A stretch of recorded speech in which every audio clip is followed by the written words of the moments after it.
All members are in attendance. Please stand and join me for the Pledge of Allegiance. I pledge allegiance to the flag of the United States of America and to the republic for which it stands, one nation, under God, indivisible, with liberty and justice for all.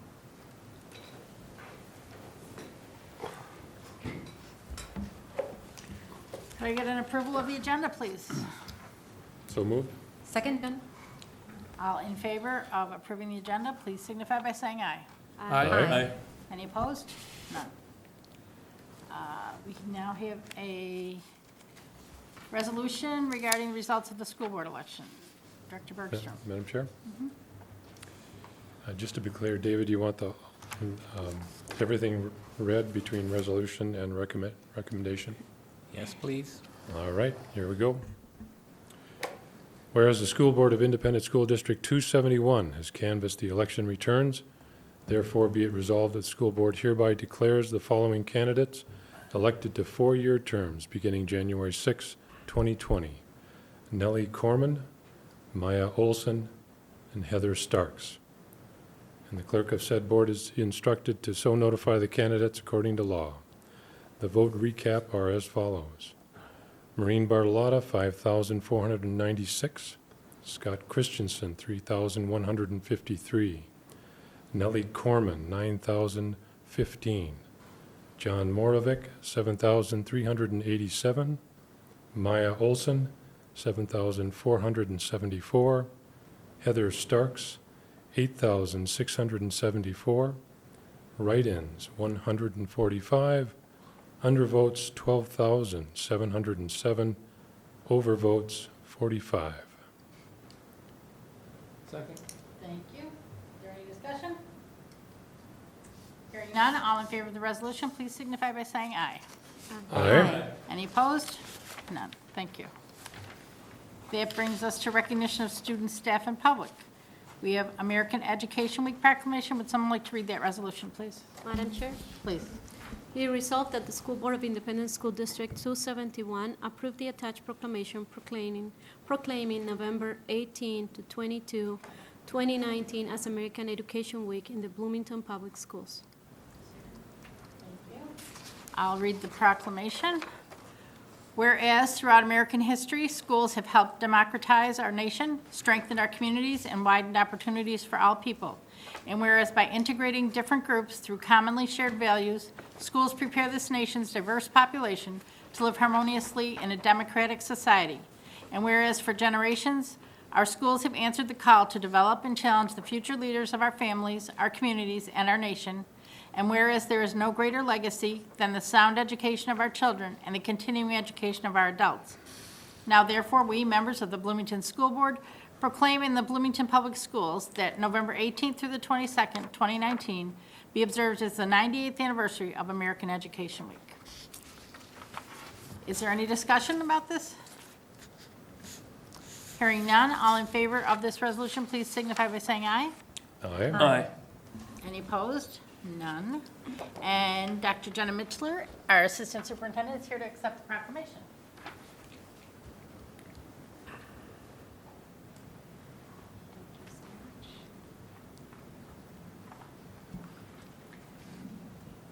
Chair, Board of Directors, Superintendent Fujitaki, I'd like to just say thank you on behalf of the folks that I represent here tonight for proclaiming this American Education Week, and I'm happy to accept this on behalf of that group. Thank you.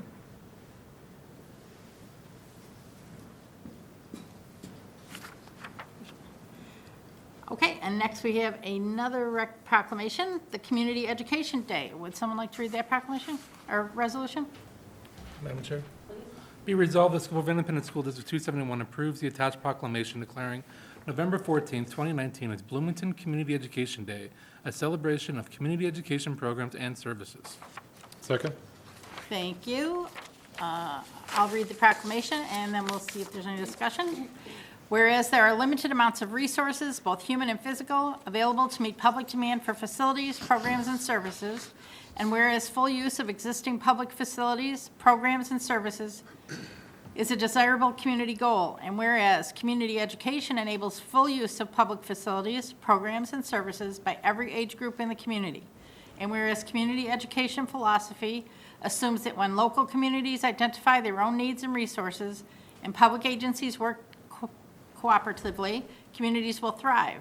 And whereas agency coordination and cooperation and the involvement of local communities improves public services and is essential to the development of community education programs, and whereas Bloomington Community Education Day will be celebrated in the Bloomington Public Schools on Thursday, November 14th, 2019. Now, therefore, the Bloomington Public School Board hereby proclaims Thursday, November 14, 2019, as Bloomington Community Education Day. Is there any discussion? All in favor of this resolution, please signify by saying aye. Aye. Any opposed? None. And we've invited Michael Larson to receive the proclamation.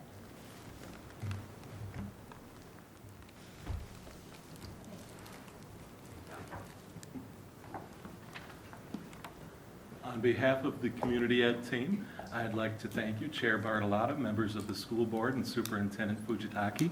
I have just a few things to share with you about what we'll be doing to celebrate National Community Ed Day. At the activity centers, members can bring a guest for free this week. We have $5 off registration for youth and adult enrichment courses on November 14. Our aquatics team is hosting a free open swim tomorrow from 4:30 to 6 p.m. at the Valley View Middle School. Our early learning services will host a STEM family night on the 14th from 5:30 to 7 p.m. Our Kids Safari and Early Learners Academy will be doing special activities on Thursday. Metro South Adult Basic Education will be giving out some Metro South pens and notebooks to our students. And our Learning Exchange program will be having a special dessert at the conclusion of their Thursday night cooking class. Thank you, everyone.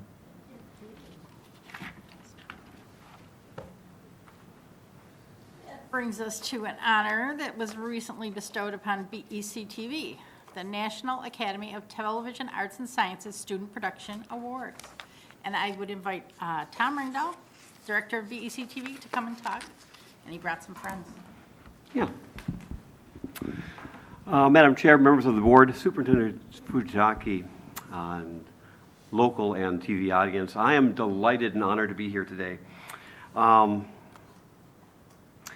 want to tell you why we're here and about our most recent award, but first of all, for those who are not familiar with BEC-TV, to get the 45-second quickie of who and what we are. BEC-TV, since the 1970s, has been telling the story of Bloomington Public Schools through the media of television. Originally on cable TV, we were one of the first stations in the state to stream ourselves 24/7 so people could watch on the internet, and now have a new video on demand system so that anybody, anywhere can watch any program anytime. We just try to find more and more ways to bring the programming that we do out to the community, local and far. So we're excited to be able to do that. We do that, the BEC-TV is funded mostly through cable TV franchise fees and through money that we make ourselves, through production and through selling DVDs and things. We don't cost the Bloomington schools anything. We're part of the Bloomington schools, but we're funded outside of that.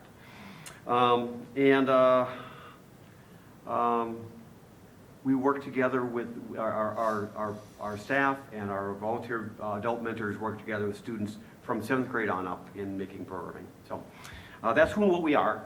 I'm excited to be back again. I was here last spring as we got one award and things kind of moved up, and we're back again. So the National Academy of Television Arts and Sciences, the Academy, best known for the Emmys, has their Student Production Awards.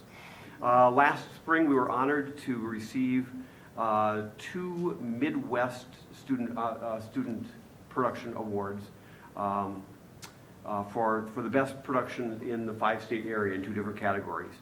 At that time, I was delighted to bring a big group of our students here, and felt a little bit bad at that time that I didn't have time to introduce much of our staff, the people who work with our kids as well. So this evening, we'll have a chance to meet a couple of them.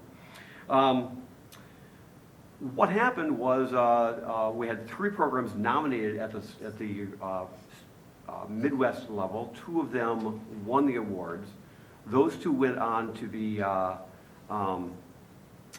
submitted at the national level. 1 was nominated after a panel of video professionals from across the country reviewed them. So one of our programs went to the national level. That awards ceremony was last week in New York City. I would love to be able to tell you that we won that national award as well as the best student-produced programming in the country, but we didn't win it. But we were among the best 4 or 5 in the country, which ain't nothing to sneeze at.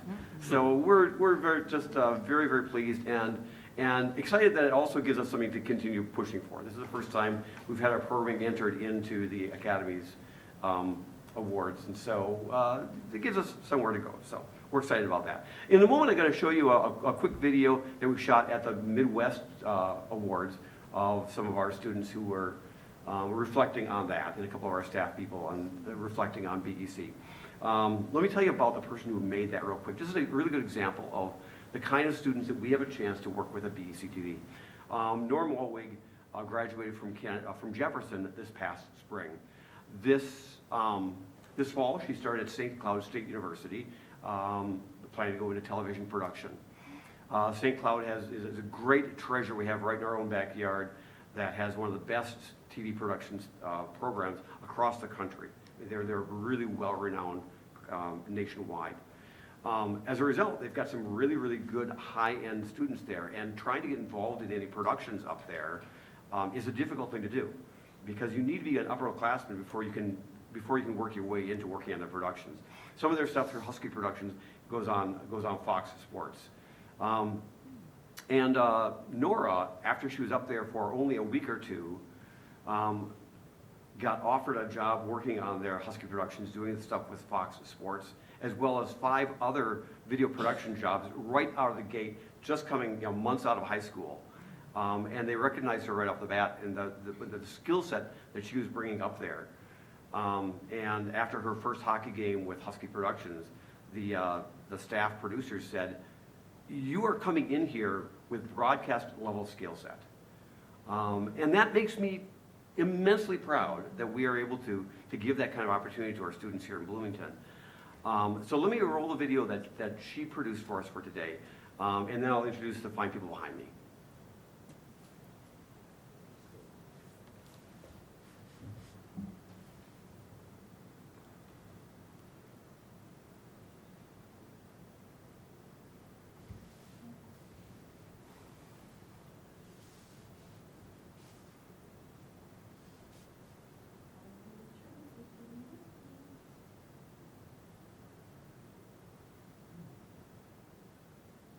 Tell you what, while Deb's trying to find that video in the thing there, I can move forward and start introducing the people behind me. And then hopefully we've got that video in there somewhere. We've got a number of people who are on staff and non-staff adult mentors who work together with our students at BEC TV. So behind me is a sample of some of them who are available to join us tonight. Is it Paul? No, Paul's in the other. Oh, here comes Paul. Paul. Perfect. Paul's actually the one who's getting this show out live right now. So Paul, are we on autopilot or okay, here's this.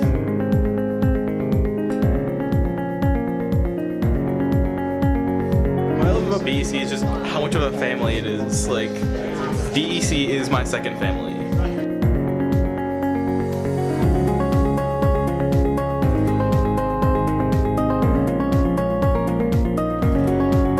It's been a joke around here for forever that, BEC is a way of life, but it really is. It's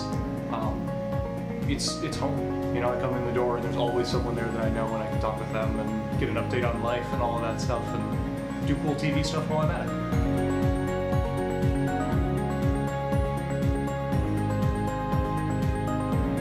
they actually get middle school, high school students involved better than I've ever seen, and it's amazing the kind of way we get to work together.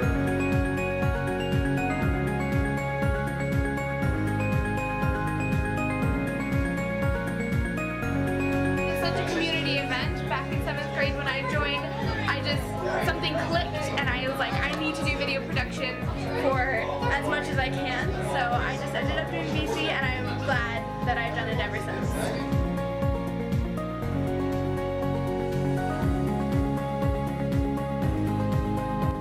Because of Tom Randall, really the reason that we're here is that it's a great opportunity for the students. And that's always been Tom's focus, is he wants the best for our students. And the Crystal Pillars go to BEC TV. Hello everybody, I'm Alex Redding from BEC TV in Bloomington.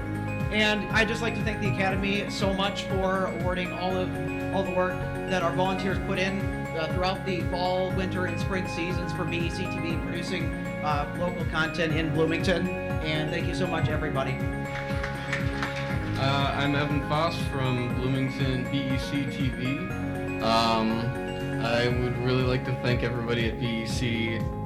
Thanks so much to the volunteering. I am always amazed by how well Bloomington works to get students, high school students, middle school students into this broadcasting business.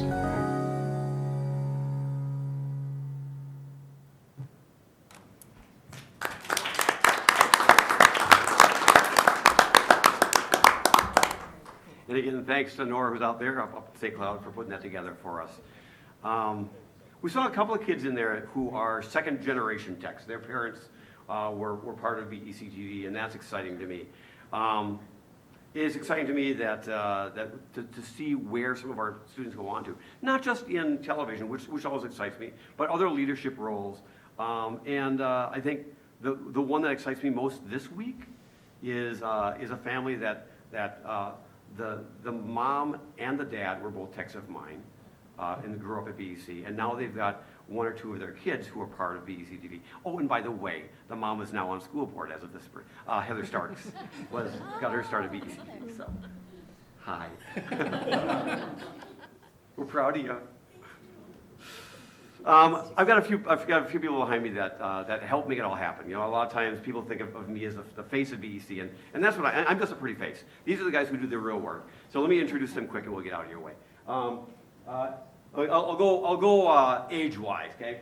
Emmeline Jarnowski graduated from Kennedy High School 2-3 years ago, and in her time as a volunteered up to 40 hours a week, and really showed immense organizational skills. And we're delighted she was able to come on staff with us, and it really keeps all the behind-the-scenes things happening. She heads up our operations and is just immensely organized, despite me. We're tickled to have her with us. I think next is Paul Fournier, and Paul came out of Kennedy in 2004? 2012. I'm sorry, 2012. 2012. I look like it. Yeah. Paul, along with doing our board meetings here, kind of being the guy at the controls there, Paul also is the staff producer of the award-winning Inside football programs and also our hockey program. So, and all these guys started out as volunteers, most of them in middle school, and you know, the fact that they're still around here and mentoring the kids now is just great. I think next in line would be Brian Pfeiffer. Brian came out of Jefferson 2004? 2005, okay, pretty close. Brian is one of our engineers. He helps design and install all of our new systems and keep them all humming. Also does production work out in the field. But Brian, one of the other hats Brian wears is that he's a leader, has been doing a lot of work with Scouts, and does training for adults and training for kids in leadership. It really brings some of those skills to us and helps us as staff in leadership ways, and also all of our kids in leadership. He works with Tierney Brothers right now and works in systems across the state, keeping them humming for media systems and stuff. So that's fantastic. Then we have Brandon McKenzie. Brandon graduated from Kennedy in 2003. See, I knew. Okay, 2003 is the owner of Zplay Replay Systems. Is our chief engineer here at BECTV, and along with Brian, has been working really hard the last few years with a couple $1 million of grant money that we got that came in for upgrading all our systems across the district into high def. And so they've been designing and installing all that stuff and saving us literally tens of thousands of dollars by doing the work themselves rather than contracting it out. And also in the works, also bringing in students to work alongside them and solder with them, design with them, and understand, so the current batch of kids has their DNA built right into all the systems here. And that's just really exciting. Brandon heads up the Zplay. Zplay is a replay system that started at BECTV, one of our stories that I'm really proud of, and now is used in professional venues around the state. We got around the country. What are some of the places we got, Brandon? The Minnesota Wild, the Gophers, San Antonio Spurs, Utah Jazz, Saskatchewan Roughriders, Fiji, Indonesia, Philippines. They're all over the place. And ESPN uses their stuff as well. So, and that's technology that was built right here for our students to use, that we exported and is now being used by professionals everywhere. So that's a great story. Mike Smith graduated out of Kennedy in 1987, started when he was a few years before that. So Mike's been around for decades in one way or another at BECTV. Worked in the broadcast world locally with Channel 5, works now installing high-end studios and production systems around the country. He's always flying around because they always, when he works with somebody, they always want him, they ask him by name, so he's got to be flying all over the place to work on these. I think right now you're doing a $3 million upgrade at Mayo Clinic? Yeah, so, and the cool thing is that these are the folks who are bringing these skill sets back to our students. Real life, real world experience that they're imparting with our kids who they get to work with. So I'm just so honored to work with this team of people. And because of their input, they are able to bring our students up to a national level of production. And I thank them very much. I thank you very much.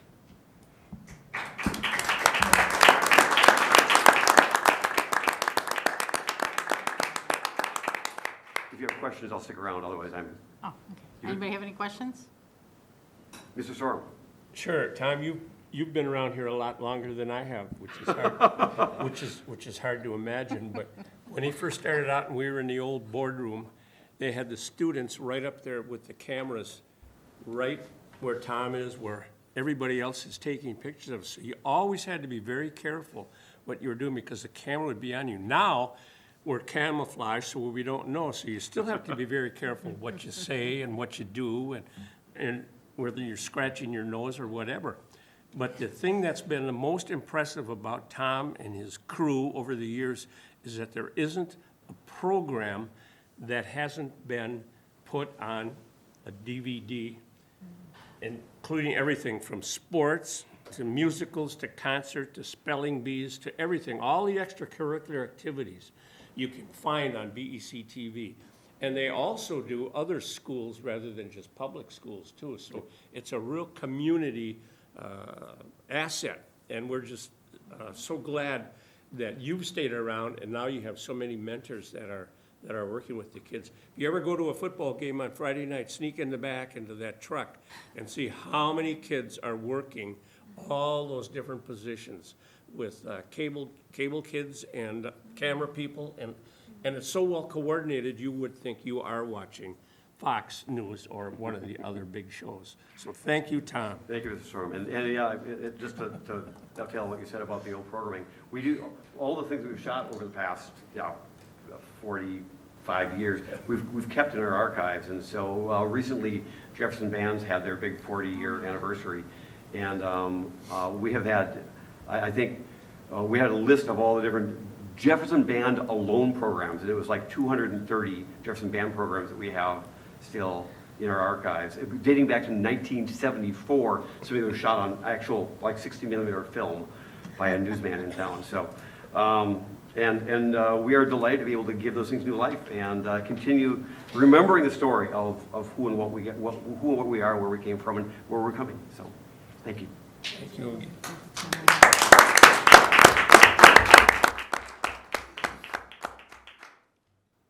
Is there anyone in the audience who wishes to address the school board on an item that is not on the agenda this evening? Seeing no one come forward, a requirement of our 12th grade government class is to observe a governmental meeting of some sort. Things that they may attend are city council meetings, school board meetings, and courtroom proceedings.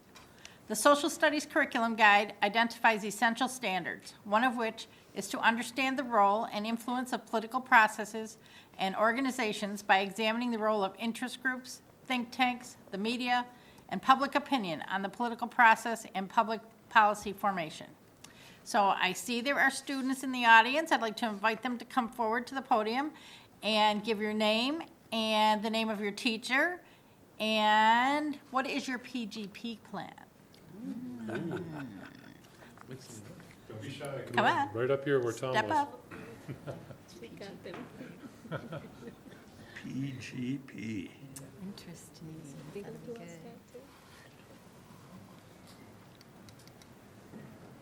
My name is Jack Lesh. My teacher is Daniel Storleen, and my PGP plan is to go to Mankato next fall for construction management. My name's Julian Kidd, and my teacher is Daniel Storleen, and my PGP, like my plan, is to go to Normandale Community College and to study criminal justice.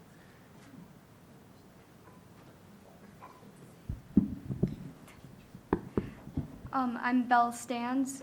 My teacher's Mr. Storleen, and I'm planning to go to University of North Dakota for probably history. My name is Basil Kamshay, and my teacher is Daniel Storleen, and my PGP plan is to go to the University of Minnesota and study business. My name is Manny Montgomery. My teacher is Daniel Storleen, and my PGP plan is to go to the U for engineering. My name is Jacob Hobbs. My teacher is Daniel Storleen, and I plan on going to the University of Duluth to study biology. My name is Ryan Cole. My teacher is Daniel Storleen, and my plan is to go to a four-year college, still undecided as to where. My name is Sadiq Ali. My teacher is Daniel Storleen, and I'm planning to go to the University of Minnesota to study political science. Hi, my name is Anya Easter. My teacher is Mr. Storleen, and I plan to go to Normandale. Not sure what for yet. I am Gabrielle Guevara. My teacher is Daniel Storleen, and I plan to go to Normandale and enter their dental program. Hi, my name is Victoria Musa. I plan to go to a four-year college for apparel and fashion designing. Hi, my name is Milga Sharif. My teacher is Mr. Storleen, and I'm studying medicine. Don't know where yet. So. Thank you all. Appreciate that. At the close of this session or after 1 hour, whichever is shorter, you can ask for a signature on a green agenda that are over on the side wall counter from any one of our administrative cabinet members that are sitting at the side tables. Thank you. That brings us to the part A of our meeting. Would someone like to move part A? So moved. Second. Part A includes our board business, personnel, field trips. Would,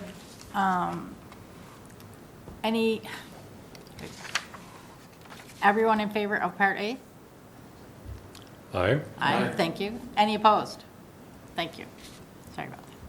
All right, that brings us to part B, the enrollment report, and I will invite John Weiser to the podium.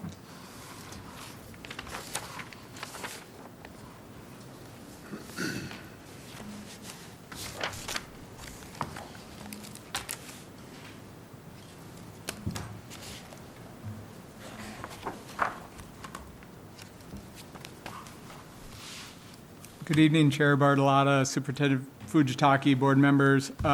Tonight, I am here to discuss with you the 2019 enrollment report, sometimes referred to as the October enrollment report. We bring this report to the board every year.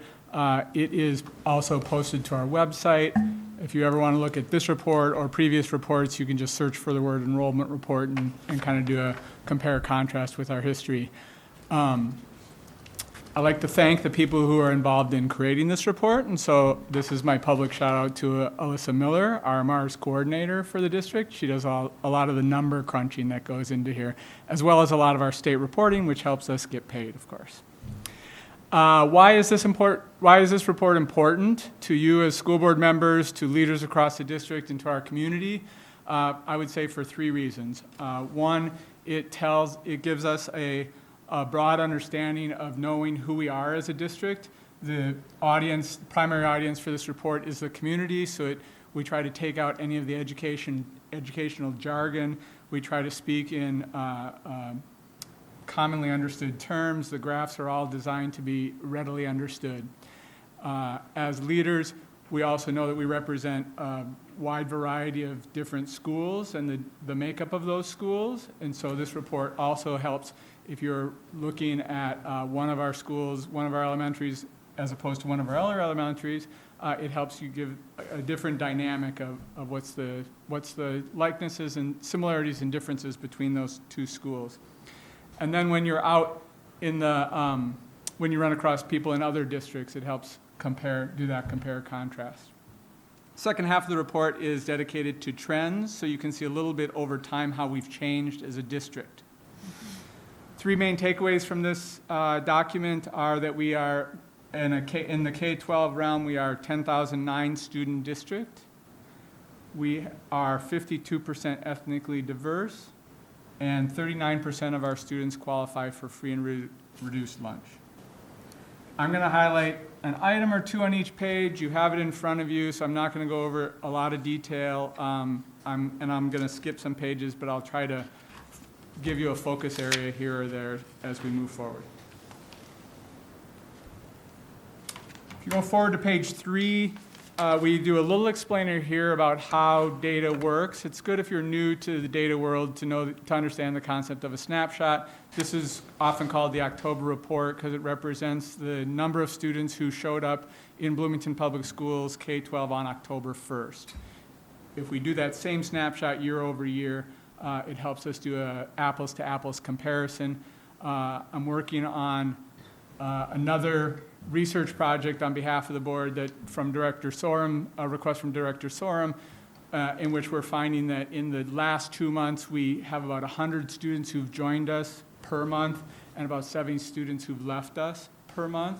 And so you can see how a snapshot is valuable in getting that year-to-year comparison. On slide 4, the top graph on slide 4 tells you a little bit about our district. You can see in column 1 and 2 a comparison of our 2018 enrollment and our 2019 enrollment. At the bottom corner of that graph, you can see that we've gone down by 89 students last year to this year. Rod Zivkovich, Director of Finance, does our predictive work, trying to anticipate how many students we're going to have in the district.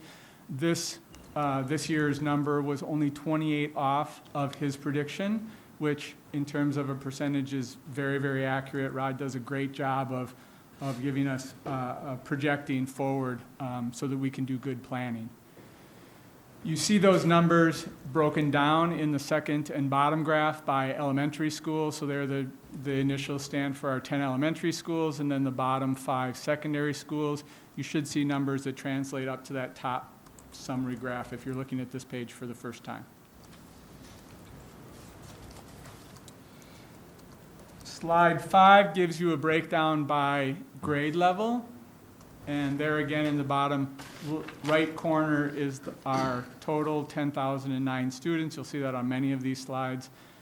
You might look at our kindergarten class. This year our kindergarten class is 720 students. That's about the same size as it was last year. We were at 728 students last year. Our graduating class as of this snapshot is 796. And that's about 15 students lower than last year's number.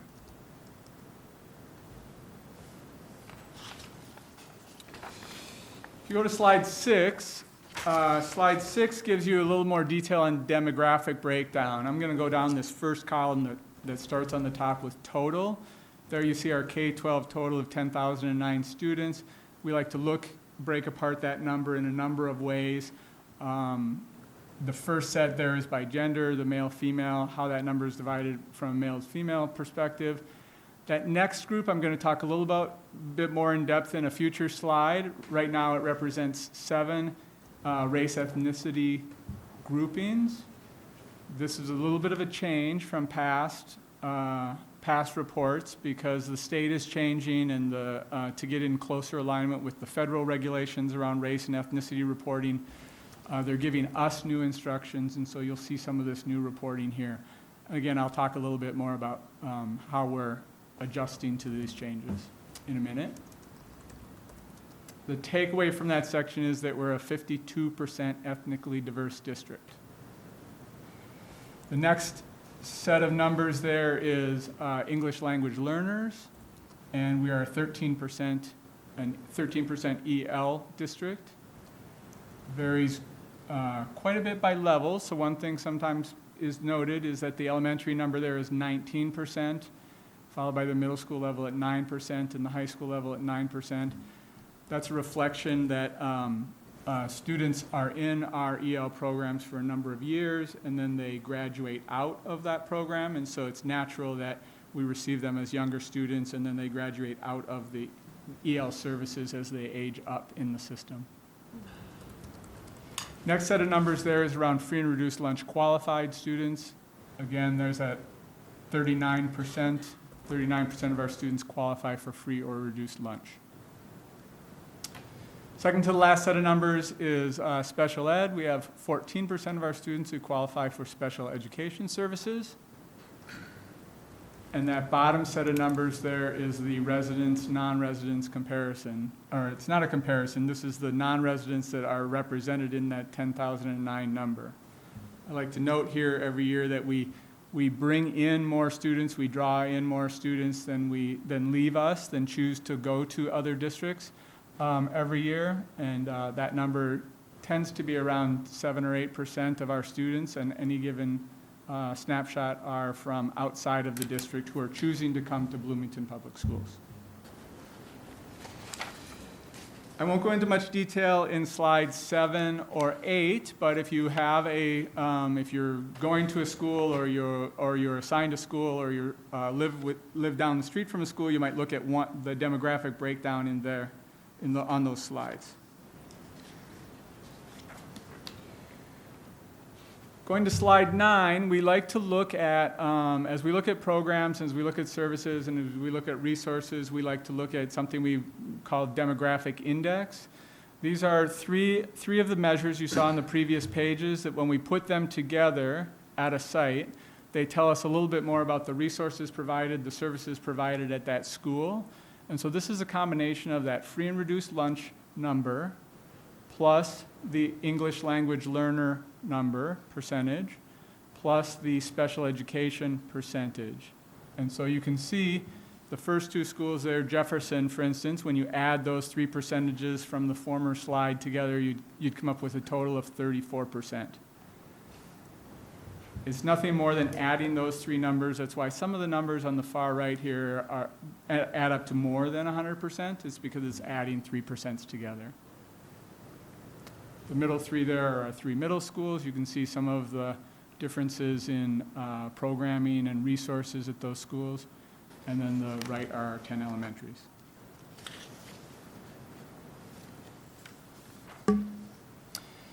So as I said, the state is changing some of the guidelines around how race and ethnicity is reported by school districts.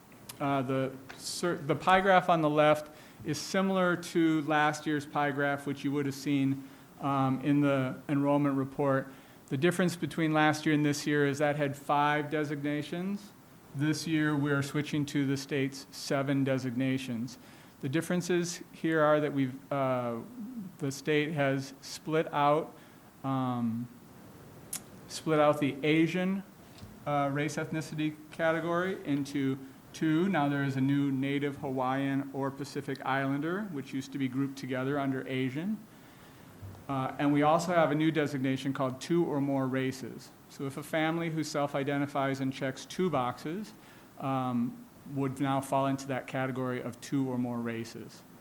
It creates this black wedge in that pie chart, that 7.8% there, where it's a little bit of a black box. We don't know which 2 or more race ethnicities were chosen by the family.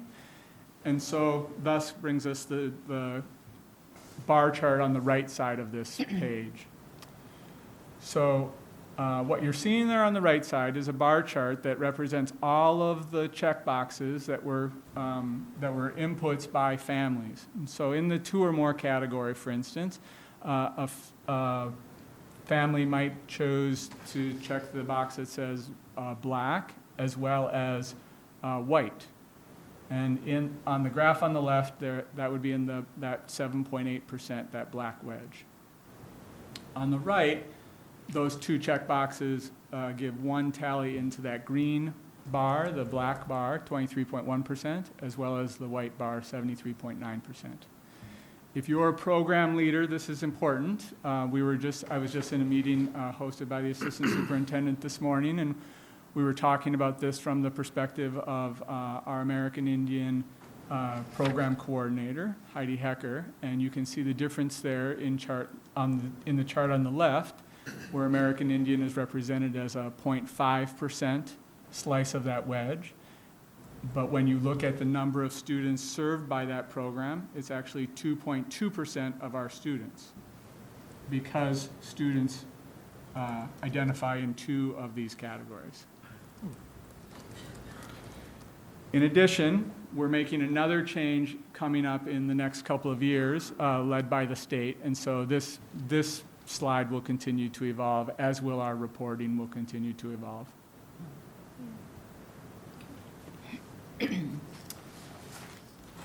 The remainder of the slides have to do with 10-year trends. Slide 12 is a 10-year trend of the enrollment. That K-12, again, remember we're sticking to that K-12, those K-12 boundaries. Over the last 10 years, you can see we've fluctuated between a high of 10,300 students, 313, and 10,009, our current number.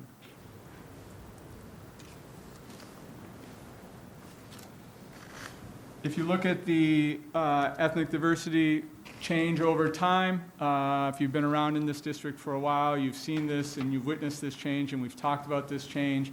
Usually we become a little more ethnically diverse by 1% or 2% per year. You can see here 10 years ago at that 41% level.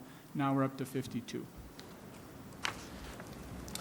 For more detail about where that's happening at the elementaries, on slide 14, you can track that changing ethnic diversity across the elementary sites.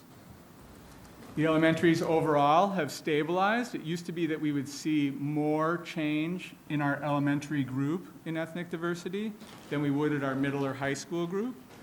The number reported here last year was a grand total at the top of 53%, and so we've stabilized that this year's group of elementary students is about the same ethnic diversity as last year's, actually down 1%. The same 10-year span for middle schools on slide 15. That group of students is up by 1%. The number last year was 52%. It rose slightly. And then slide 16 shows our 2 high schools, Kennedy and Jefferson. That number last year was at 49%, so we see some of that elementary wave working its way into our high school. And you can see there over the 10 years of those 2 schools, they've had a larger change year over year in ethnic diversity. The last couple slides do the same 10-year comparison around qualifications for free and reduced lunch. On slide 17, really we've been very stable over the last 9 years. There was that 4% jump back in 2010, but since then we've been fluctuating only up and down by 1%. So we're at 39% free and reduced lunch qualified again this year as we were last year. There may be some changes reflected at sites, and so you can see on slide 18 how that may be different by sites, as the aggregate hasn't changed, but the site numbers do fluctuate a little bit. Same is true with slide 19. Small fluctuations, 1% or 2% at each of our middle schools.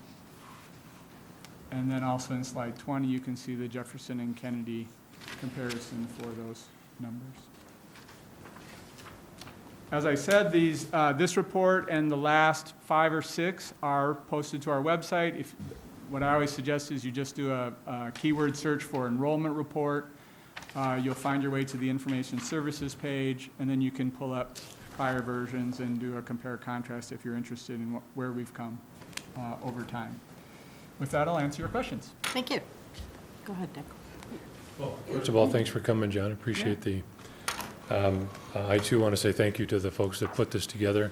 It's a lot of data, and having to put it together in a manner that the 7 of us can understand is, I'm sure that's not easy.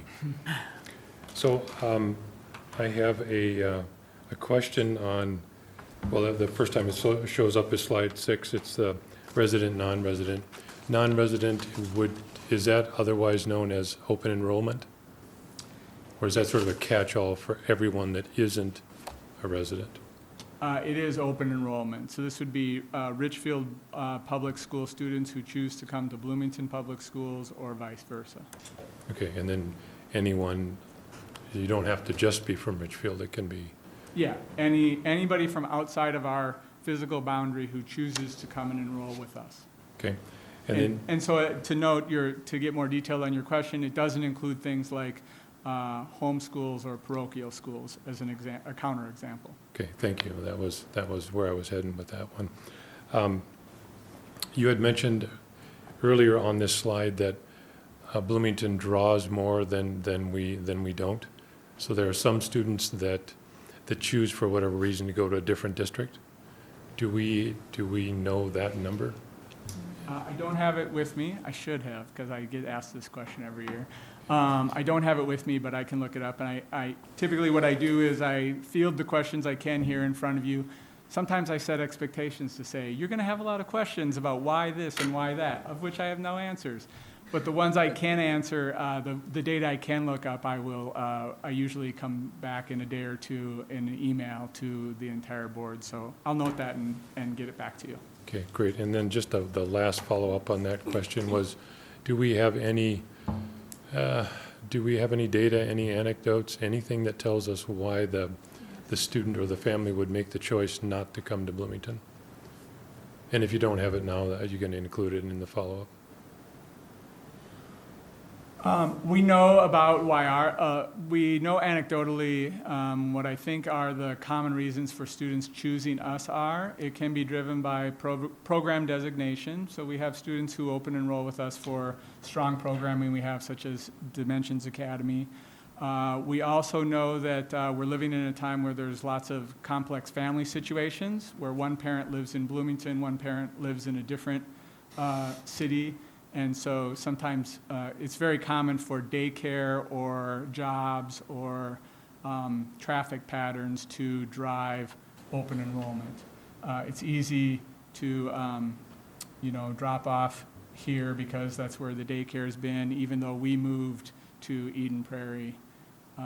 Those kind of stories are very common. I think that largely drives it. I think the differentiator for us, though, is program-driven, people who are choosing us because of either our history of strong programs or some unique differentiator that we have that causes them to go through, which isn't an easy thing. Get up in the morning, get in the car, drive across town to bring your kids to us.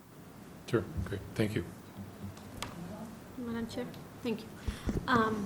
Mr. Weiser, so thank you for this information. It's so interesting to see the changes that we have been witnessing in the past 10 years. But what a difference it is, from back when I was paraprofessional in Bloomington schools, almost 20 years ago, in terms of the demographics and the diversity of our students. And then to see it when I started on the board in 2012, and see how quickly it went from that 40 number to the over 50 now. So we saw that coming. We saw that that trend changing over the years. So that's interesting. One of the questions I have, and a follow up on Director Bernstrom's question. So do you keep any record, or do you have any information provided by parents about the reason why they choose to come to Bloomington schools when they enroll from other cities? And also when the parents choose to go to a different school district, do you have any record of why? Is there like a specific form that people bring to you so that they can move their kid to another school district? We do ask, and we try to get as much information as we can. Oftentimes, families will make that decision, and we're not super high on their list of people to call and give an exit interview to. So it takes a bit of work to try to pull that information out of families. But school staff who are charged to do that work, every student who unenrolls and leaves a school like Jefferson or Kennedy, a school staff member will fill out a form that'll say, where is that student going? Okay. Sometimes they ask, why you make that choice, or sometimes they know because they've been dealing with the family and the situation, and they know a lot more about our students. Right. But we don't officially record, categorize, and report on those reasons. We do state reporting on codes for whether a student went to another district in the state of Minnesota, whether they went out of state, whether they went back to live in another country, whether they dropped out, or whether they're unknown. We're actually digging into that work now. Our research and evaluation department is digging into that work to examine more closely our dropout rate, for instance. Let's look a little bit more closely about where these students turned up. If they turned up in other districts, why did they leave us? Why did they drop out? Where are they now? So. Right.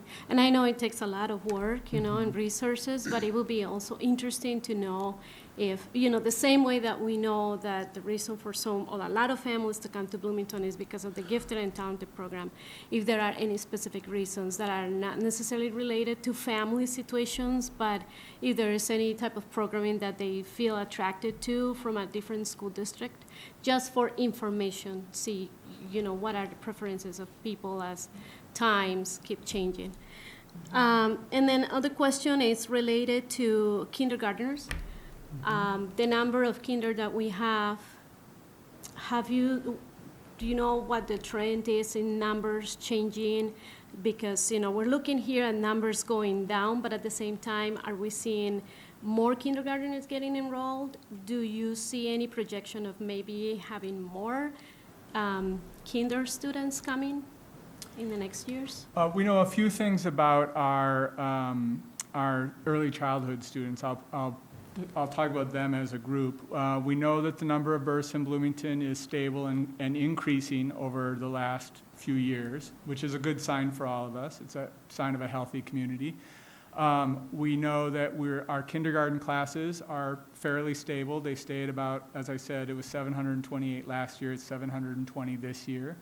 We're also living in an environment of a lot more choice in our system, and that means that students, families have a much broader range of options, and I think we're seeing some of them exercise some of those options to make up that difference. And I also know that we had some situations, 2017, 2018, with students moving from Richfield and choosing Bloomington because there were issues in their apartment buildings, right? And then they ended up coming here. And then we also had issues in Bloomington too with apartment building situations where families have to go with not much notice. Could it be part of the reason why maybe we don't have some of those students this year, or the enrollment has gone down because maybe they have returned to Richfield because of living situation changing? possibly? Yeah, so I'll say a couple of things related to that. One, I think Superintendent Fujitaki does an especially good job of watching these community-wide trends where the city and the city planning is trying to look at where to develop next, where to put the next apartment building, whether it's a senior living facility or whether it's a housing facility that would house school-age children, for instance. And so we do monitor city planning in that regard. We have individual principals who know and hear about and investigate trends within their own site. So when I'll just say very bluntly, when a charter school opens up that's just across the highway and it starts to draw some students away from a particular elementary school, the building principal usually digs in to try to figure out what it is that parents are looking for and so on. So I think we live in it's a pretty complex ecosystem of housing and life attributes. It's hard to pinpoint one specific thing, but I know that a lot of leaders in this district are paying attention to retaining students and meeting families' needs so that we can retain enrollment. It's a very important point to all of us that our vitality and our staying relevant with our community is about enrollment. Okay, thank you. Dr. Beebe. This past summer, I noticed more homes for sale. And we noticed that one of the impacts on our enrollment was how people were aging in place. And within my own neighborhood, there have been 7 properties on the market. And another one just went on this weekend. And so we have some of those older people that have left. And so I know some of the homes have small children, infants, babies, toddlers. We like that. So I'm hoping this trend is going to change to build up our school district. I also have another member of my neighborhood who taught in Edina schools and was always asking me, well, what is Bloomington doing to draw students in and to keep the students in? And that. And so I'm always trying to find out ways that I can answer her. I know about the programs we have, but it would be interesting to take some of those anecdotal things and share them with us as a board so we know what's happening, especially when I get asked, so where are they going? Are they going to the charter schools? Are they going to the, other school districts for such and such a program? Was it an experience they had within our district that we need to, maybe take care of in a different way, or, maybe we need to just listen to parents to find out what they're looking for more. So I just have people asking me questions, and so I need some answers to give to them. I would point toward 2 things. One is you see in this report that over the past 10 years we've had a stable enrollment. It hasn't always been that way. We used to be a growing district. You see them around us, a couple of suburbs out, districts that are booming and building new schools every year. And then they contract, and we're now at a very stable place. That stability is a good sign, and it reflects the complexity of the housing market that you're describing.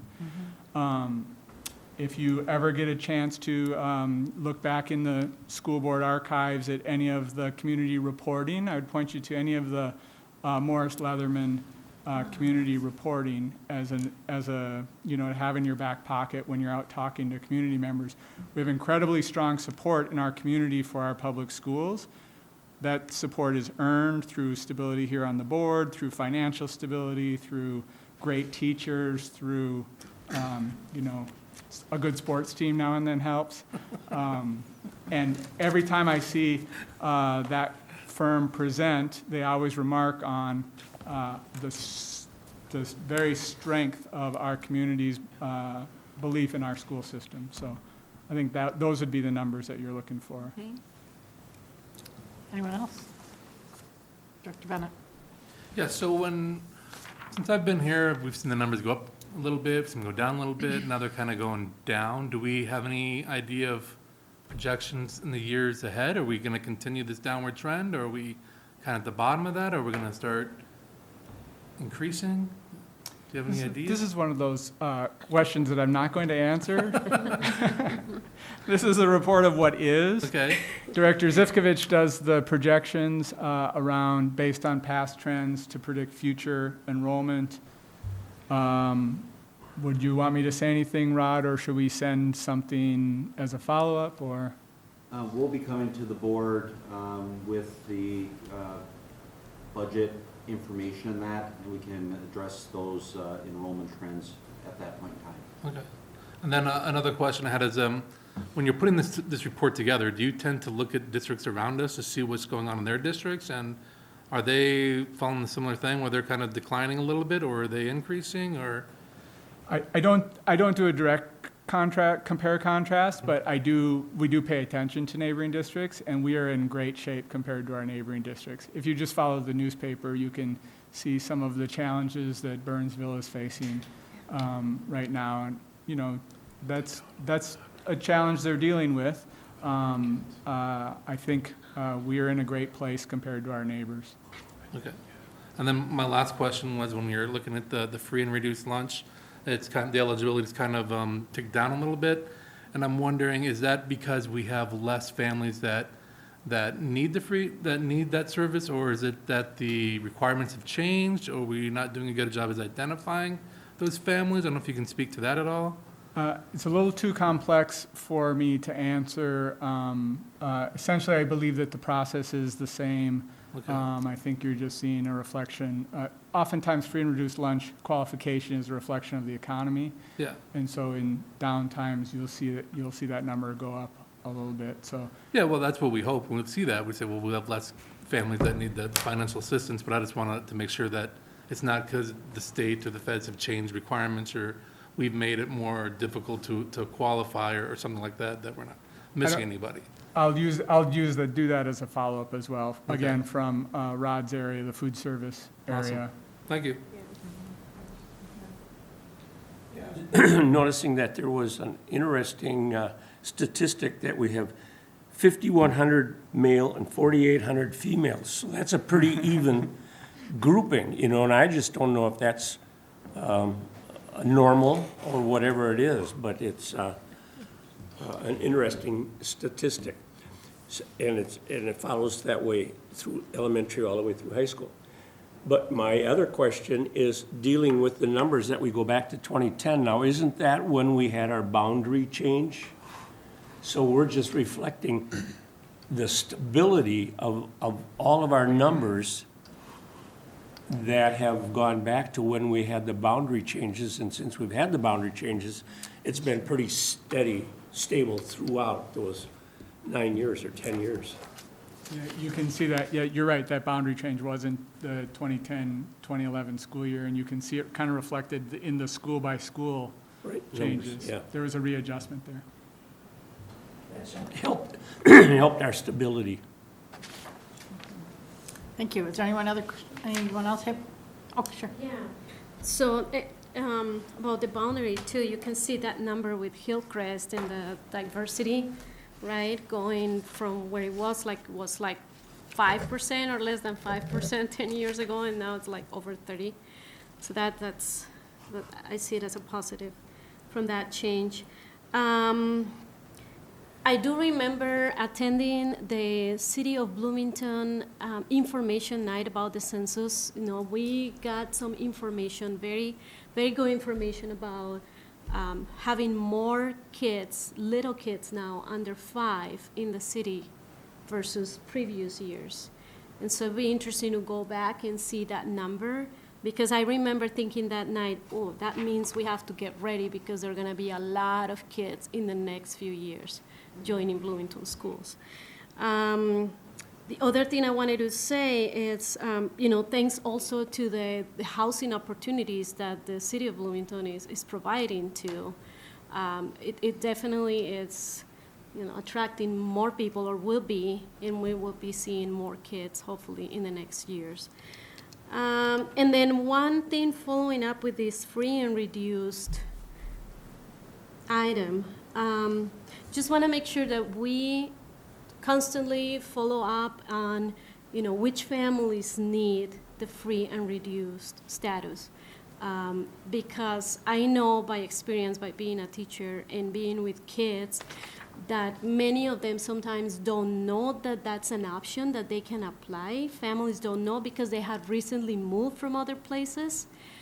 They are new to the school. Or sometimes we have families within the diverse communities that don't necessarily enjoy the lunches that are provided. They prefer their own lunch, because of the typical dishes that they eat. And so many of them, they end up bringing food to school versus choosing to eat what the school provides. And so sometimes they simply don't fill out the form because of that. Yeah, that's So a they're good not public full. message that even if you don't plan on participating, for the viewing community, even if you don't plan on participating in school lunch, like you said, bring your own lunch, it does bring resources to the school. Right.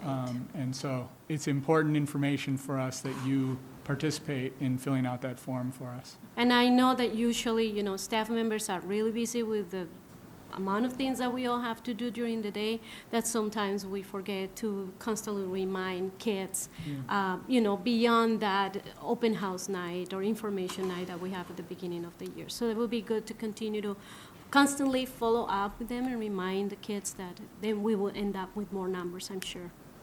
Higher number. Yes. Just to bounce off Nellie's concern as well, is how frequently does the government require them to send in the form to see if they are eligible? It's a yearly process. Yearly. Yeah. Okay. And then I just had one more quick question going back to out of district enrollment. Looking at the percentage that we have, it says 7% non-resident, and I'm wondering, what was it last year? Last year was 8%. Okay. It actually moved by about 0.5%, but then when you round, so Okay. it's about 50 students difference. Okay. Just to add to one comment on the free and reduced, we've changed some things over the year to make it more efficient, so get more people. We actually have changed the forms to that you can opt out. So it's getting it to more people seeing those forms, and then they can just opt out of the form and just send it in when it gets to the food service staff to be able to code it into the system. They see that people are opting out, that they don't think that they need it, and the rest, that's put to the side. So hopefully some of options like that has made it that we're covering more people and getting more people to sign up. Again, the process doesn't end right now. I mean, there's, John's and his team are pulling an October 1 count of free and reduced. There's still the time period of this through, I think about the middle of this month, I think it goes to, that people can still sign up in that for, to fit into our numbers, because the state pulls our numbers as of the end of December. So there's still some time that we're still, these are kind of the numbers at this point in time, and I think you're comparing them year to year at this point in time. Right. So there are some fluctuations in those numbers between now and what we actually get paid for compensatory dollars and actual free and reduced numbers. Okay. Point. Okay. Sorry, the lunch thing brought up another question. When we're talking about them filling out the form and to Director Corman, asking people to be sure and fill it out because it brings resources. So is it, because there's a certain amount of people that are, even though they qualify, for whatever reason, they're not going to fill it out.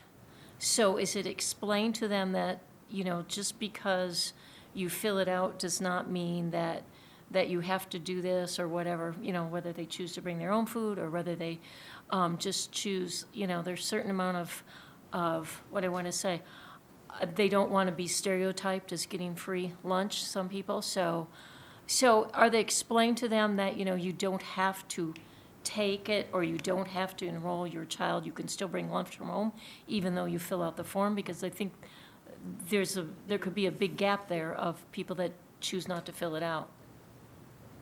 My interpretation from what I'm hearing from the sites, because the sites are doing most of it, especially with new, is I think they are trying to explain that. I think even the term of the form now is not called free and reduced. It has, I can't remember, I can get the board a copy of the actual form itself, but it's more of non-educational benefits, Okay. type something like that. I think Okay, it's good. somewhat of the term of the form. But let me get a copy of the board. We'll send a copy out with some of the information that you've asked John for. Madam Chair? Yeah, but just reinforcing that, because this is very important for our school district. I think it is very important that we are consistent all across the district, that all schools are really following this, constantly reminding the students and the families. There are a lot of students that forget that they have to do this every year, or, brother graduated, so maybe I need to get in now too, because it's a different form, for whichever reason, and to remind the families, or have the families know that there are other benefits when they are in that free and reduced status, including testing, different things that can happen that come along, benefits that come along by having the status beyond, eating the lunch at school. So if we can push a little bit more, in that campaign of the free and reduced, or how you call it, would be great. Because I know that families either forget or don't know how important it is, or the benefits they're gonna get, and it simply does not happen. Please. I'll work with the principals at the sites in that of making we do the best we can on the final push. Yeah, thank you. Okay, any other questions? Okay, hearing none. Thank you for your part. Thank you. Thank you. Thank you. All right, we'd like to move the resolution to approve the 2019-2020 wages for athletic event workers. Madam Chair? Please. Be resolved, the School Board of Independent School District 271 approves the attached wage schedules for the athletic event workers for 2019-2020, effective July 1st, 2019. The schedules reflect a 2% increase. Thank you.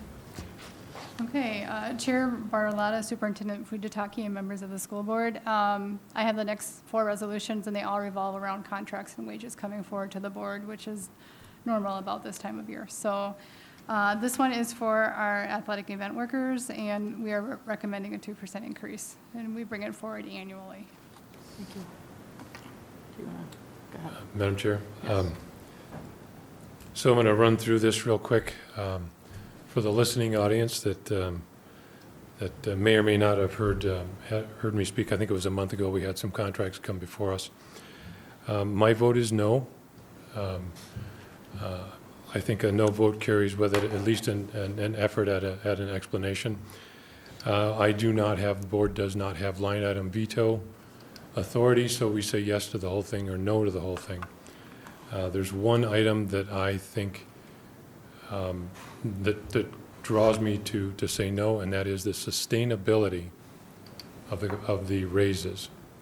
It doesn't mean that I don't think anyone deserves a raise, that raises shouldn't be given, but I fear that the district will be unable to sustain the raises. That combined with the fact that we're continuing to make cuts. It just, to me, it doesn't make sense to give and to take all in one breath. So I'm only going to say that once tonight, so when you hear my no vote for the next series of contracts, at least you'll know that that's my assertion. So thank you for allowing me to share that. And we'll take a roll call vote, and so we'll start with you, and we'll go around. Start with me? Yes. My vote is no. Yes. Yes. Yes. Yes. Yes. Yes. Thank you. Next one is the approval of the 2019-2021 Community Education Independent Hourly Employees Wage and Benefit Plan. Someone like to move that resolution? Madam Chair? Please. Make sure this is the community education? Yeah. Yes.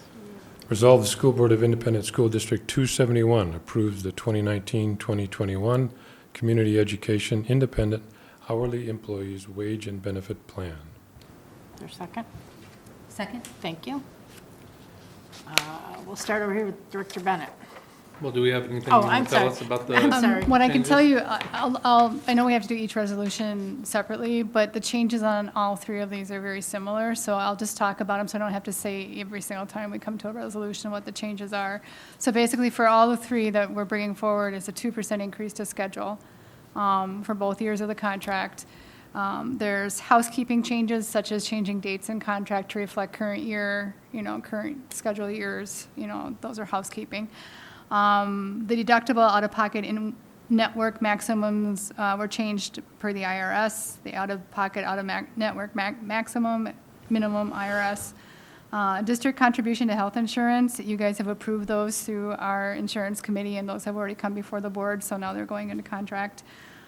Same thing with the district contribution to HSAs per IRS and contract. And that's really the changes in all three of these. So, in general, so. Is there any other discussion? Now we'll start with Director Bennett. Yes. Yes. Yes. No? Yes. Yes. Yes. Thank you. Moves us to the approval of 2019-2021 salary and benefit plan for the community ed salaried employees. Someone like to do, please. Be it resolved that the School Board of Independent School District 271 approves the 2019-21 salary and benefit plan for community education salaried employees. Second. Thank you. Same changes. Same. Yep. Any further discussion on this one? Hearing none, we'll start with Director Beebe. Yes? Yes. Yes. No? Yes. Yes. Yes. One more. Approval of the 2019-2021 salary and benefit plan for independent employees. Madam Chair? Please. Be it resolved that the School Board of Independent School District 271 approves the 2019-2020 salary and benefit plan for independent employees. Second. Thank you.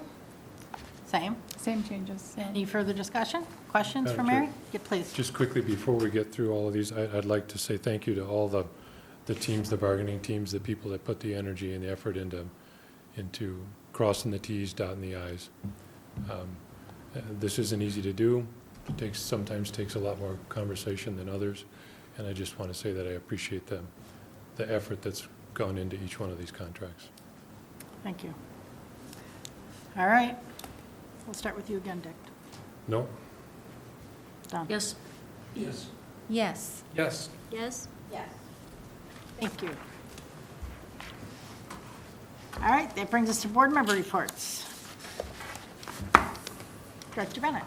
Sure. So yesterday was Veterans Day, and I was happy to be able to go out and join some of our festivities. I was able to go to Kennedy and Valley View Elementary, Oak Grove Elementary, and Oak Grove Middle. And I just want to thank the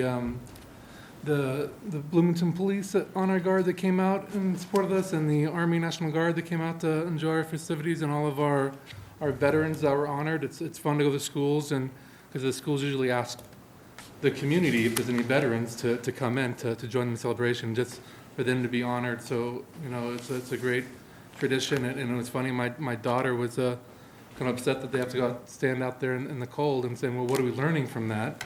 And I told her we're learning reverence for our troops, and I try to put it into context. Okay, you have to stand outside for 5 minutes in the cold. Imagine these American troops that have served their country in the cold for months and years, and so just kind of helping kids put it in perspective. So I think it's a good thing that we have in this district. It's a great tradition. So that was fun. And then today we had our BSAC, our Bloomington, or our board school advisory council, and we did the middle school students this time, and we had about 20 kids, so we had a great attendance. So we had all grades and all three of our schools represented, and we had Dr. Mitchler there again, our assistant superintendent, leading a conversation in our discipline procedures and getting the feedback from our students, and it was a really good activity, good experience, and I think the kids really really got a lot from it. When we do the introduction, I always ask them, why are you here? And just to see what their questions, what their responses are. And it's just a lot of fun hearing them say, well, I love my school and I want to make it better, or I want to help make this district better. And then there's always the couple, I don't know why I'm here, but we appreciate them there. And then at the end, then I ask them, so is this worth valuable use of your time? And they all said yes, and they thought it was really good. And I told them that they are a focus group for the district. And when we want to get, input from middle school students, this is the group that we go to. So they have a lot of power in the district. So when we were making these changes, we're getting student feedback, they're the ones that are, helping making those changes. So that was a fun experience. And that's all I got. Thank you. Nellie? Yeah, sure. Just in addition to what Director Bennett said about the meeting today with the middle schoolers, it's always interesting to hear about the perspective and what's happening in their schools and the different activities and academics, that they witness every day. So that was good. One thing that caught my attention today was we talked about bullying, bullying in the school, but also through social media. And how they even ask and they want our help some way, in bringing more information on how to be safe, how to be protected from people that can or might hurt them through those, social sites. And so that's something to keep in mind, Our Assistant Superintendent, Director Mitchell was there, and so she took close notes of everything that was said. So it's something that's positive that we continue to work together with the kids to bring more initiatives and work for them to keep them safe and happy. Anything else? That's it? Director Beebe. It was a week and a half ago that Nellie and I were at the Association of Metro School Districts meeting, and they had Dennis Olson, the Commissioner of Higher Education there. And he was talking very much about how they want to do something like we are with our Career and College Academy. Oh, Dawn's nodding. She knew this. It was in the paper about it, yep. Okay. Saw that. And I thought, how interesting that we've already got this started within our district. They want to have they are currently, I'll just read this list a little bit. In 2015, the Minnesota legislature enacted a law stating that 70% of people ages 25 to 44 within each race ethnic group in Minnesota should have a post-secondary certificate or higher by 2025. And currently they're at 61.4%. And, so the goal is 70%. And so they currently estimate that they need 121,000 new post-secondary credentials to reach the goal. And 70% of these new credentials must come from people of color and American Indians. So it's just really interesting to talk with them and also echo that that's something we have seen, that it's not necessarily just getting into college, but it's a certificate towards a position that can give them a living wage. And that's what they're wanting to make sure, that we have an educated population able to go into jobs. So I have this here if anybody is interested. Also, we have position papers by AMSD on such things as special ed, mandate reduction and local control for legislative, the AMSD position on guns on school property, position on facility funding, and on English learner funding, and on compensatory revenue. So if you're interested in any of those, I have that as well. As you know, last week was a difficult week at Jefferson High School. And with the event that occurred, I spent Wednesday there from about 7:30 until about 1:30. And just being a support to the staff, to the students, to the administration, the teachers, and it was really a privilege to be there. There is a therapy dog by the name of Gideon who was brought in. And it was wonderful to see some of the walls break down and kids, as they're petting the dog, just start sharing about the day and or what they're hearing out there and how they're processing it. I went around to tables at lunch and talked to students. And it was one of those crazy mornings where it was so slippery, and we had students that were having trouble getting to school because they couldn't get across Normandale or they couldn't get going on Old Shakopee. And so our students were quite impacted. And so as I talked with them, I asked them, so how was it getting to school today, you know? And I heard lots of interesting stories. And then I said, and how was it entering the school doors today? What was that like? And, you know, a lot of them, you know, just said, oh, you know, I'm okay. You know, we're okay. And I said, well, how do you feel about how it was handled? And I got some really wonderful responses. And, you know, students said, you know, the principal communicated very well and just kept letting us know what was happening. And another student said, I knew they were keeping us safe and it was fine. And I think we need to applaud the administration, the staff, and those at Jefferson because they did an excellent job. And I think that we have some really excellent people in our schools, and I'm very proud to be at Jefferson this year and to be a part of that community. So, and then on Thursday evening, I was able to go to a joint orchestra concert with Kennedy and Jefferson. And I didn't see any of you there, and you missed a real treat. It was really wonderful. And when I look at how many opportunities there were for these students by having 2 orchestras, 2 schools, and actually 2 orchestras in each school, I didn't think we could get that many orchestra string players in my high school. When I was growing up, and my high school was much bigger. So it really is excellent, and I really appreciate what we're doing and looking forward to more concerts coming up. So, and that's all I have. Thank you. Dr. Storm? Yeah, I was grateful Mike Larson was here on the Community Education Advisory Committee. They're all pretty much conducting their own without a director yet. We don't have a director, and so they all are aware that they have to take on a little more responsibility, but they seem to be doing it. And as he listed off the whole batch of activities that go on over that building, it really is something. So we won't be meeting for a while until we do get a new director, and then we'll have the Community Ed Advisory Committee back in session.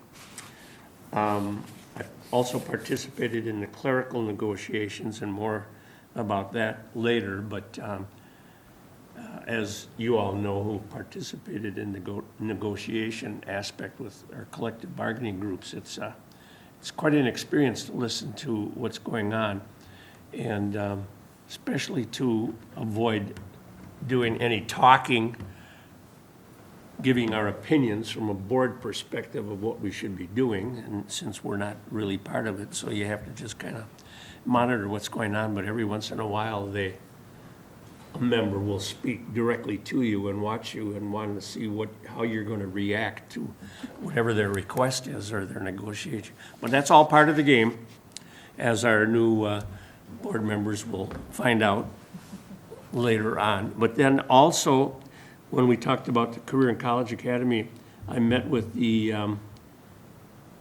chief carpenter of our district, Jerry Christensen, and told him about it. And he was not really aware of the trades positioning with that. And so he wants to try and get hold of Gary Crescent so that he might be able to go over there and try and set something up too. Because even if there's some students that are looking for some part-time work or just to shadow a carpenter or anything like that. We have that capability and should be able to do it. And then finally, I met with members of the Star Academy, a homeschool consortium that is working out of Bloomington Covenant Church. And so they meet periodically. Just all of the homeschools in the Twin City metro area come over there on one day a week to do some special classes.